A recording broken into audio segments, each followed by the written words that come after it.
لا تنبغي لآل محمد.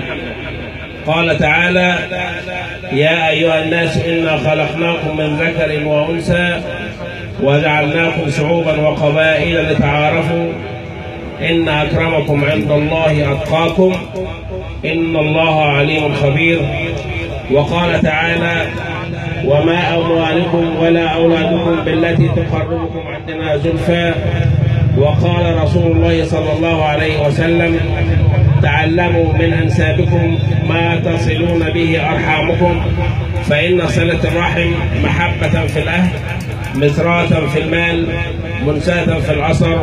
نشكركم والسلام عليكم ورحمة الله وبركاته.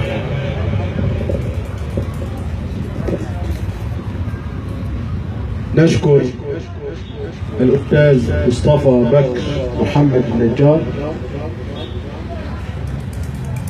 على حضوره وعلى تلقي الدعوة وعلى الكلمة التي سوف يلقيها على أسماعنا بعد كلمة أستاذنا الأستاذ كمال سيد النجار رئيس اللجنة